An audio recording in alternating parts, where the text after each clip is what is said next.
啱啱收到信息，由於呢一個課堂就係為大家交代一下什麼是現世嘅菩薩或者係菩薩化身咧，咁應該係即將會好多學員自己收到高高嘅信息咧，係咩身份㗎啦？那刚刚老师收到灵性团队的讯息，就是刚刚我们因为今天的课堂分享很多关于现世还有化身的讯息，然后就应该会有很多慢慢都会有陆陆续续都有很多同学会告会来告诉他们，可能是现世或者是化身。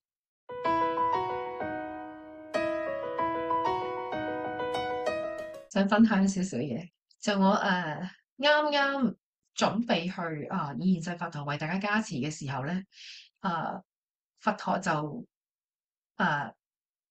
嚟到我前面。在老师刚刚想，用这个先师佛陀的身份为大家加持的時候，佛陀就來到老師的前面。嗯，咁佢叫我好好去為佢完成。嗯，佛陀就告訴老師要好好的為他完成。咁老師係第一次以現世佛陀嘅身份咧，去為大家加持。老師是第一次以先使佛陀的身份為大家加持。咁過程中我係覺得好感動，每一個動作都係有一個意義喺度。那過程中，老師覺得很感動，每一個動作都有一個意義。咁大家都會知道，佛陀嘅能量係開悟覺醒。大家都知道佛陀的能量是開悟，還有覺醒。同埋有好多人會認為佛陀帶俾我哋嘅故事都係令到我哋脫離痛苦啦，睇到佢留俾我哋嘅古仔咧，都係可以係安慰到我哋啦。對我哋嚟講有一啲嘅啟發啦。然後很多人都認為佛陀留給我們的故事都是安慰我們，幫助我們去覺悟，還有給我們一些啟發。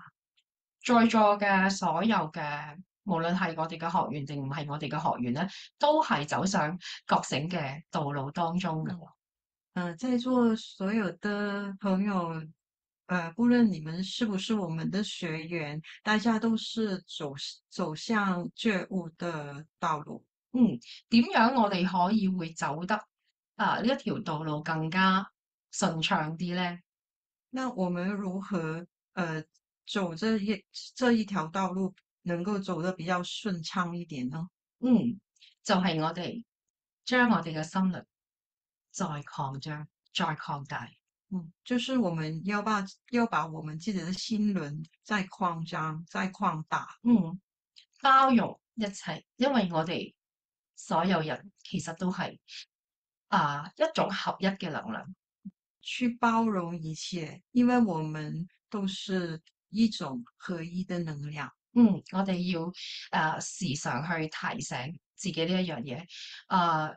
每一個唔如意嘅經歷都係一個學習，都係令到你開悟嘅一啲嘅點點滴滴嘅一啲嘅養分。我們要時常提醒自己這件事情，因為我們每一個遇到的不如意的事情，都可以是我們開悟學習的一部分。冇錯啦。咁佛陀頭先就係帶俾大家嘅呢一啲嘅信息啦，亦都係希望我今日咧就係話俾大家聽現世係啲咩嚟嘅咧？然後佛陀剛剛就想老師帶給大家這些訊息，然後也是趁今天請老師告訴我們到底現世是什麼。首先老師喺上年嘅5月份咧，係被委任成為現世觀音。首先，老師在去年的五月份就被委派做現世觀音。咁被委派做現世觀音嘅身份咧係鳳雅仙。被委派做現世觀音的身份就是鳳雅仙。而喺2024年尾啦，我哋去西藏之前，大約係11月時間咧，就係佛陀就出現喺我眼前啦，就係委任我成為現世佛陀，就係以 Pat 老師嘅身份。然後在去年2024年，大概十一月份，就是我們去西藏之前，佛陀就出現在 Pat 老師的面前，然後就以Pat 老師的身份去委派他做現世佛陀。就立即有任務咯喎，就係喺西藏嘅旅程當中，去為已經確認咗菩薩化身嘅身份嘅我哋嘅家人啦、學員啦，就係攞翻佢哋今生嘅能量。那就立馬就有任務，那任務就是在西藏裏面，我們同行的學員當中有菩薩身份的同學，幫他們拿回那個化身或者是現世的身份。咁啱啱大家都聽到老師講啦，係任務係咪？咁其實現世嘅身份咧，可以就係話該位菩薩嘅代理人。剛剛大家都知道，是一個現世的身份，那幫他們拿回身份。那現世的話，就是該菩薩的代理人。就係該位菩薩指引老師需要做啲乜嘢事情，安排老師需要做啲乜嘢事情，然後老師就去完成達成呢一個任務咁嘅意思啦。就是該位菩薩安排指派老師去做什麼事情，委派他，然後老師就去完成。咁剛剛有講過啦，就係佛陀嘅能量係一個開悟同埋覺醒啊嘛，咁所以就係老師嘅使命，亦都係協助大家覺醒啦、開悟啦，咁所以點解會被委任成為現世佛陀，亦都係有呢一個原因啦。剛剛老師就說過，佛陀的能量，它是開悟覺醒的能量，因為老師的使命也是為大家去幫助大家去開悟，所以呢就是這個原因，老師被委派做現世佛陀了。咁然後到啱啱過去咗嘅4月28號嘅凌晨啦，有另一位嘅。我哋可能稱呼神明啊，或者係啦，大家可能都稱呼神明大師啦，就嚟到老師面前啦。呢一位就係媽祖。然後在4月28號的凌晨，又有一位神明來到老師的面前，那位就是媽祖。咁當下係非常之感動，佢一嚟到我面前就將呢一個媽祖嘅帽冠咧，就笠咗落我個頭嗰度。當天是非常的感動，媽祖來的時候，然後就將媽祖的五官放在老師的頭上，像加冕一樣。然後媽祖同我講，從今日開始，你就係成為我嘅現世。然後媽祖就說，從今天開始，你就是我的現世。然後就捉住我對手，同我講：天下間嘅人都係我嘅兒女，選中你嘅原因係因為我覺得你能夠做得到。然後媽祖就抓住老師的手，然後雙手就告訴他：天下間的人都是我的兒女，我相信你能夠做得到。但係其實媽祖本身係唔認識我㗎。但其實本身原來媽祖是不認識老師的。係我嘅靈性團隊，就係我嘅指導靈觀音大師啦，我指導靈佛陀啦，另外係龍大師啦、臼井大師、薩滿大師，另外仲有燃燈佛去推薦我，認為我可以為佢去完成一啲事情。嗯。就是老師的靈性團隊，包括他指導靈有觀音菩薩，然後佛陀，然後還有薩滿大師，然後還有燃燈佛，嗯，嗯，我係龍大師，還有龍大師，臼井大師，究竟大師，就推薦老師，給媽祖。簡單嚟講就係主要係我嘅靈性團隊推薦我去俾媽祖。簡單來說，就是老師的靈性團隊推薦他給媽祖。咁台灣嗰邊嘅學員就非常之認識媽祖啦。咁我哋香港都係比較少講媽祖，係咪？我哋講天后娘娘係咪？台灣那邊的同學就比較認識媽祖，然後香港這邊我們一般會叫天后娘娘。咁大家知唔知道天后娘娘會有一個好特別嘅能力？大家知不知道？這天后娘娘會有一個很特別的能力。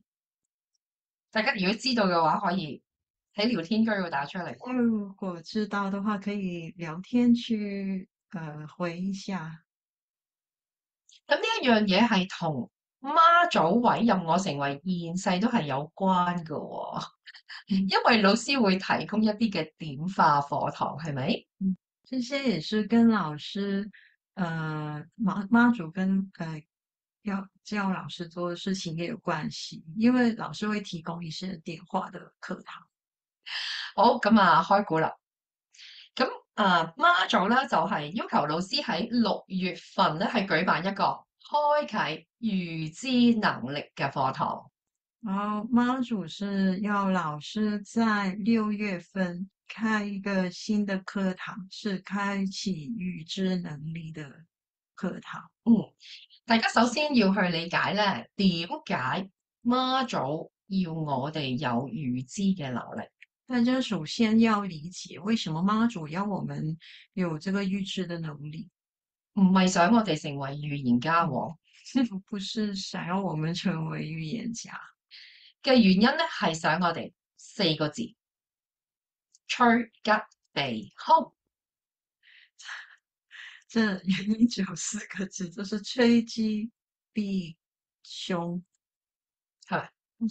點樣講？學下先。趨吉避凶，對，係啦。咁我就收到呢個趨吉避凶嘅信息，所以呢一個預知能力，你唔好走去同人哋，喂，我有預知能力啦。你大家如果參加不停花的課堂之後，就不要到處去告訴別人我有預知的能力。呢個預知能力係 for 自己嘅，這預知能力是自己用的，冇錯啦。開啟咗呢個預知能力，希望我哋避過一啲低頻嘅事件。開啟預知能力是希望我們可以避過一些低頻的事件。呢個係主要媽祖希望我哋嘅學員能夠順順利利一步一步提升。逢係之前老師都有講過，逢係有機會阻礙到我哋學員提升嘅道路嘅能量咧，都會盡量協助。咁今次就請到媽祖嚟到協助我哋。就是因為媽祖想，大家可以順順利利、一步一步的提升，所以凡是會阻礙大家提升的事情，老師就要協助大家。所以就今次就係請咗媽祖嚟協助我哋。所以這一次就是，能夠請到媽祖來協助我們。好，咁老師就會解釋一下點樣能夠成為現世嘅菩薩。老師現在會解釋一下怎樣能夠成為現世菩薩。首先係有兩個方面。首先有兩方面。第一種就係好似老師咁樣啦。第一種就是像老師那樣，係被大師推薦，可能係知道你今生嘅使命，或者係知道你某一啲事情係能夠辦得到，相信你係被其他大師推薦而成為嘅現世。就是被大師推薦，然後其他大師也相信你能夠做得到，然後就會推薦你成為現世。首先講緊老師成為現世觀音就係嘅原因係我嘅星際家人向大師推薦我嘅。首先說老師現世觀音的身份，被推薦是他星際家人推薦他。原因係我今生嘅使命比較重大，二嚟就係我說我願意。原因是老師今生的使命是比較重大，然後也是老師剛剛說他願意，所以就委派他。我願意必安排，呢個就係最大嘅原因咯。好，咁大家了解啦，被大師推薦就係其中一樣可以成為現世嘅菩薩。讓大家現在理解，第一項就是被大師推薦就可以推薦就可以做，成為現世菩薩。第二樣，我哋都已經係有幾位嘅學員係現世嘅菩薩嚟㗎啦。呢個係基於佢哋過去世嘅累世嘅積德，而該位菩薩委任成為現世。第二種呢，就是我們學員當中已經有幾位是現世的菩薩，這是因為他們過去是值得，然後菩薩就認為他們可以委派做現世。冇錯啦。咁呢一個咧就係兩種原因去成為現世咯。咁大家喺現世菩薩呢方面了唔了解？這是兩種原因能夠成為菩薩的現世。大家理解嗎？亦都話你現在可能不一定會知道自己將來會唔會係現世菩薩，有可能即使你請高高，即係問佢，佢可能未必係呢個時間點會話俾你聽。有可能是大家現在可能沒有辦法知道自己會不會將來是現世菩薩，因為在對的時間點再去問高高才會知道。即使你現在問高高，高高都有可能去回應你，唔係冇。有可能是如果你現在去問高高，他有可能說，不是，沒有。最大嘅原因就係大家要記得一句説話，我哋嘅高高係以我哋靈魂最高嘅福祉去回應我哋所有嘅提問。大家要記住，因為高高會以我們靈魂最高的福祉來回應我們的提問。乜嘢係靈魂最高嘅福祉？大家要好深思呢一個要好深思呢一個信息啦。什麼才是靈魂最高的福祉？就是大家要很深思這個意思。冇錯，呢個意思。點解咁樣講咧？因為有啲學員會問老師，我問高高嗰啲問題，佢答咗我唔係咁樣，但出嚟都唔係咁樣嘅。咁大家要去唔好去唔理呢一個答案，我哋反而要去理點解高高當初會俾呢一個答案我，其實就係想走上呢一個時間線，佢再去教導你。那如果收到这样的答案的话，就不要完全不管这个答案，就要深思一下，深思一下为什么当初高高会有这个答案给我，跟我的灵魂最高的福祉有什么联系？嗯，大家了解吗？了解。好，了解的话，我们现在时间交给 Jam 老师。那咁 Jam 老師就直接說普通話了，好嗎？不用翻譯啦。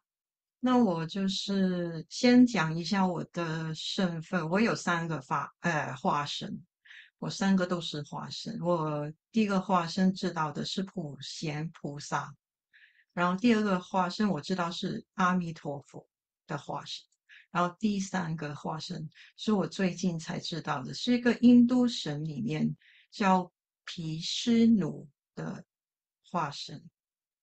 那花生就是神明以人类或者是其他形式出现，要降临在世间去帮助众生的一个呃角色。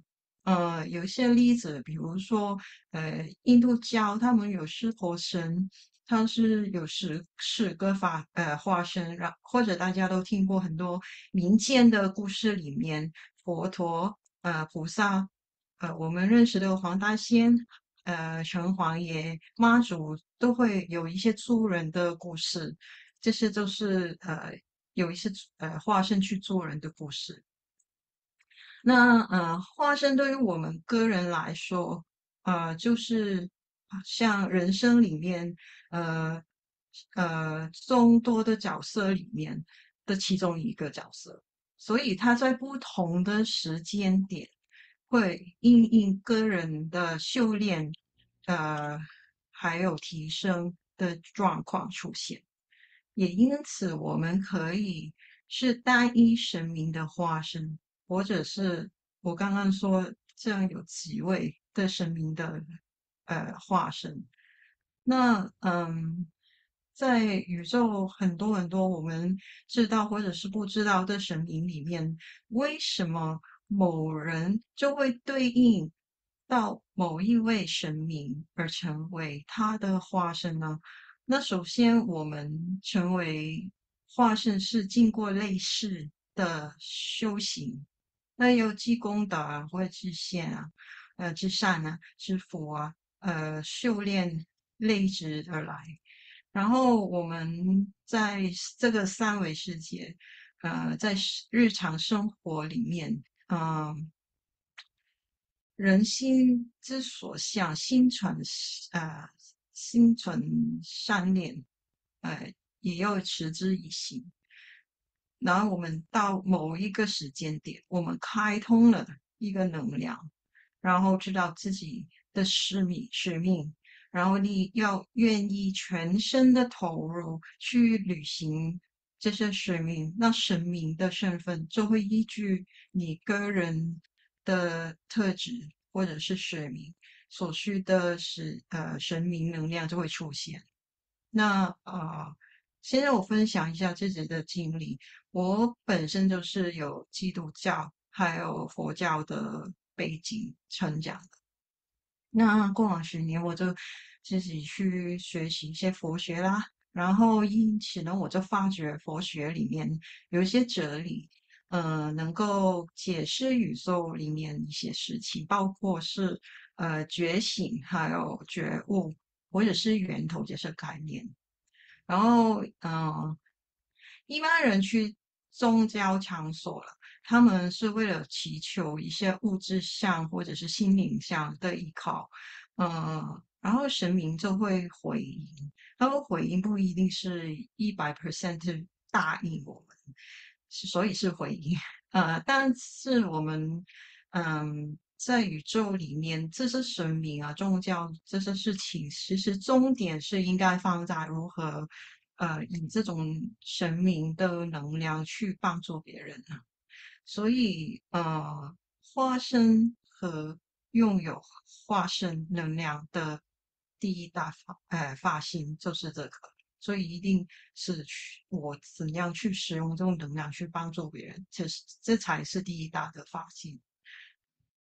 然后我接受了这个农能量结合灵气的疗法，然后我就打通了我的管道啦，然后我就开始接受到很多很多不同的神明给我发气，他们也有找到，也有指引。那龙大师还有究竟大师，还有很多的神明的协助，我就用这些，就有这些协助去做很多疗愈，很神奇的疗愈，然后有很多很特别的清理这样子。然后透过唤醒终极使命和一些自我发现，那我就更加确实自己的方向我要做什么。那其实我自己也是从没有想过自己会成仙，大家有可能这里也有仙，我们也没有想过会成仙，然后或者是更加不会想自己是什么化身。然后老师成仙之后，某一天我的高高就告诉我：“哎，你成仙了。”然后我就啊，我就知道那个时候，其实我知道自己是要参与一些关于灵性的工作。然后某天高高又突然跟我说：你会不会是这个普贤菩萨的化身哦？不如你问问我吧。”那我就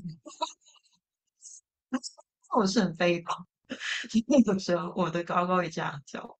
好，然后有又有一天呢，突然有一天，我送了很多的灵体去西方，也去源头，然后用了很大的力量，我就是大汗淋漓的，然后那个时候我就在喘气，然后喘气，然后高高就说：“你是阿弥陀佛化身哦。”然后那个时候我就才知道，是原来有这样的一个身份，所以我就要做那么多，用力的那么做这些事情哦。然后就是最近的时候，也是有一天高高又突然告诉我，我是印度教里毗湿奴的化身。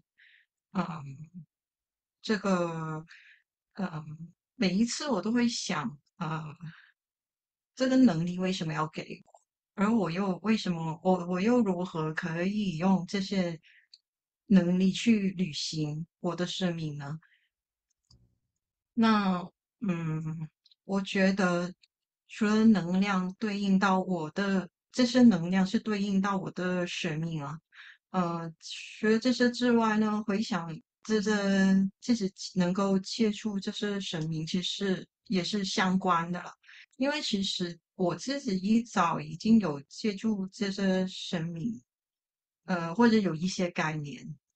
例如说，我刚皈依的时候，曾经发过愿，我不为自己求安了，我要但愿众生的离苦。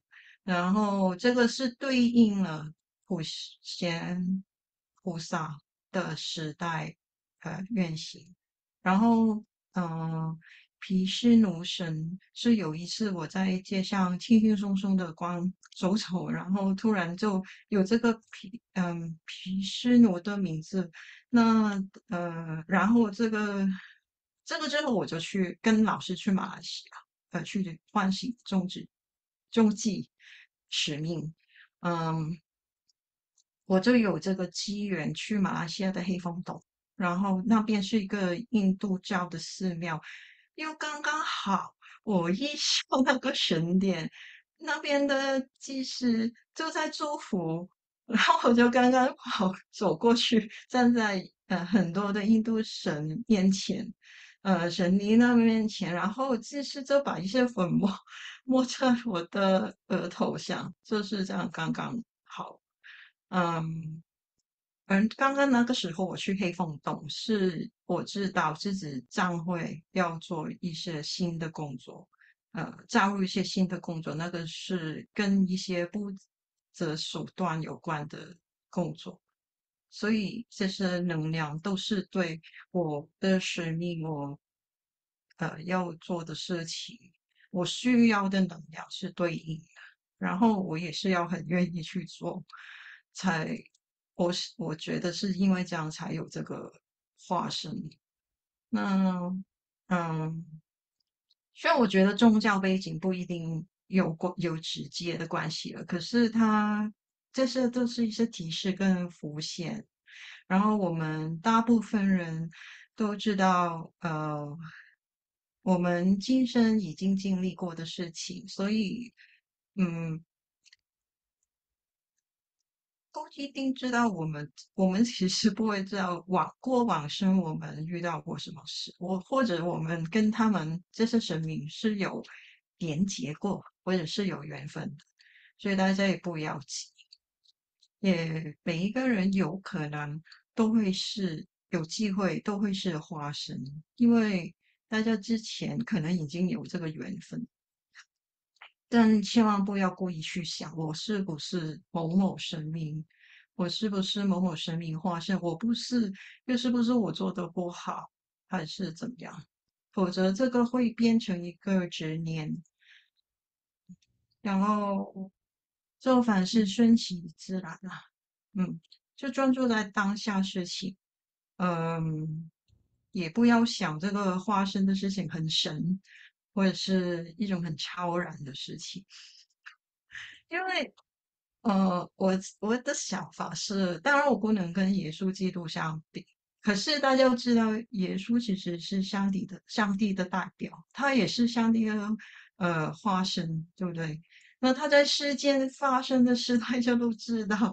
其实他是来这里帮助了很多的人，然后那些都是很困难、很刻苦的事情，然后最后他还要受难，所以想一想，这个化身的意义到底是什么？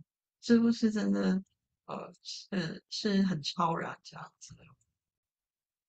那如果大家有一天你高高也突然跟你说：“哎呦，你是某某神明的化身”，那你就呃想想如何能够把这个神明的能量去配合自己自身的能量，自己的硬件。硬件就是我的电池啊，我的修炼的程度啊，我的心理是否已经准备好？我是不是真的很愿意，真的有很愿意去做这种使命？我会不会临时就啊，我不想做很累啊，或者是我很害怕就不做，这种也想清楚。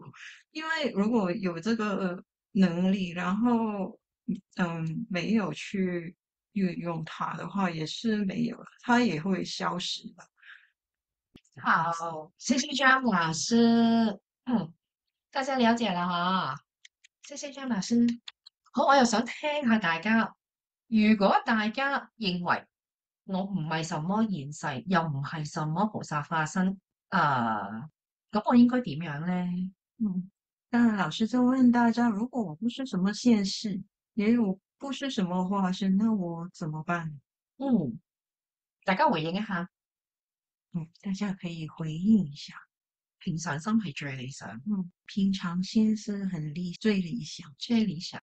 說得好，把現在這個興奮做好，持續修煉，對不對？其實老師係有嘢想講，係啲信息係靈性團隊俾大家。當我哋知道今日需要講什麼是現世，什麼是菩薩，如果唔係嗰啲，我哋有什麼說咧？係咪？那今天就是老師要給大家的訊息，就是什麼是現世，什麼是菩薩。那如果不是現世，不是化身，又怎樣呢？靈性團隊給我了，嗯，已經給我了。靈性團隊已經給老師這個訊息，那就是你自持的能力。就是大家都聽懂了。我哋大家要記得，我哋攞翻自己嘅能。你點知我自己本身星際總之我冇能力啊？點知我個能力係點樣？我能力去到邊度？係咪？這又知道自己的能力，因為大家是心之種子，然後就不知道我們自己的能力去到哪裡，其實可以很多很大。然後我們一定要知道自己的能力。每一個星際種子願意攞一部分嘅能量嚟成為人類，經歷咁多世去學習做人，然後覺悟覺醒。每一個星之種子，他願意拿自己的一部分來到世界，然後去做人類，做這麼多人事，去學習，還有覺悟。你點會冇一個偉大嘅使命呢？所以你怎麼會沒有一個偉大的使命呢？我哋只需要攞返自己原本擁有嘅能力嘅力量，就已經可以幫到人類㗎啦。我們只需要拿回自己的能力能量，就可以有這種能力去幫助人嗯，類。大家了解了哦。好，現在先講一講6月22號台北開啟透視眼嘅課堂。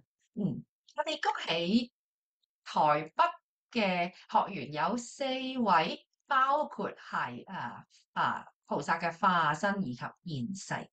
我們先恭喜台北的學員，我們裡面有4位是化身或者是現世的成員。咁當日咧，老師完成開啟透視眼嘅點化之後，就會以現世佛陀嘅身份為佢哋咧去取回菩薩化身嘅今生嘅能量。那當天老師幫大家開啟透視眼之後，就會幫這四位的同學拿回今生的能量。嗯，啱啱收到信息，由於呢一個課堂就係為大家交代一下什麼是現世嘅菩薩或者係菩薩化身咧，咁應該係即將會好多學員自己收到高高嘅信息咧，係咩身份㗎啦？那剛剛老師收到靈性團隊的訊息，就是剛剛我們因為今天的課堂分享很多關於現世還有化身的訊息，然後就應該會有很多慢慢都會有陸陸續續都有很多同學告會來告訴他們，可能是現世或者是化身。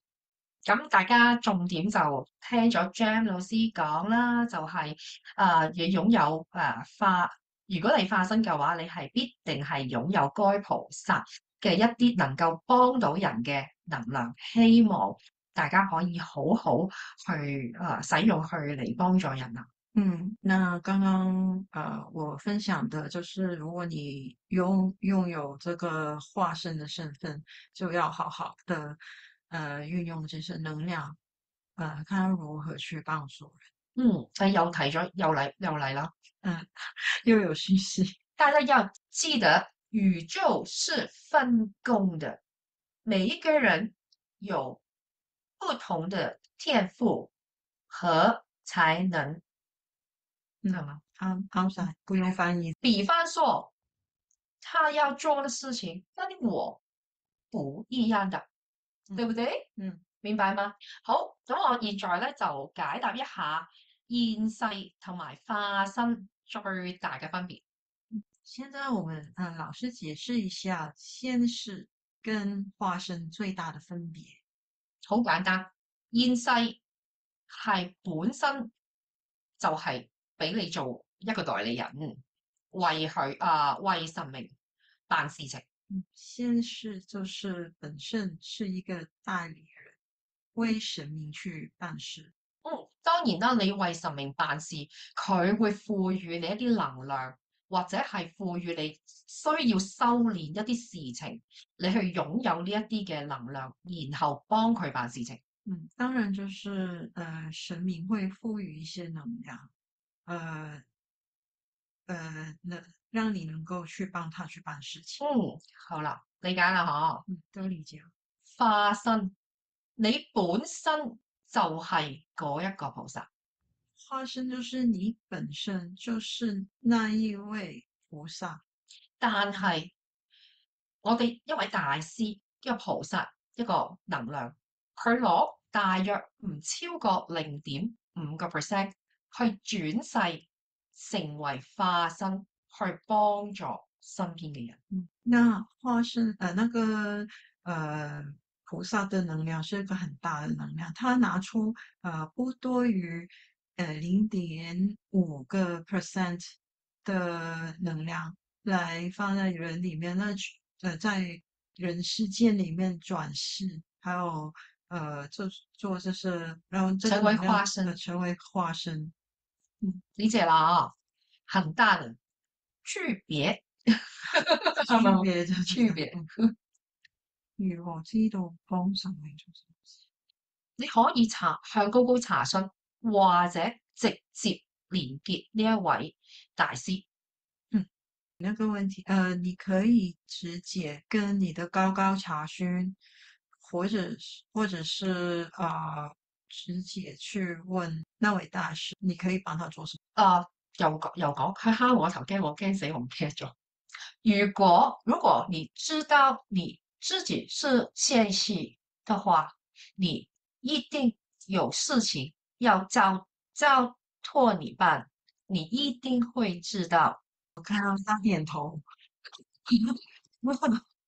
大家諗下係咪？如果我要話俾你聽，你係現世，我要話俾你聽，你係菩薩化身，你一定係呢個時間點要知道，高高先話俾你聽，係咪？所以你一定係會知道自己將會做啲乜嘢，但係唔需要急，因為急咧，逢親急嘅能量咧就會拉翻你落嚟。所以阿卡瑪講嗰句啱啦，平常心。阿卡瑪喺度。喺度。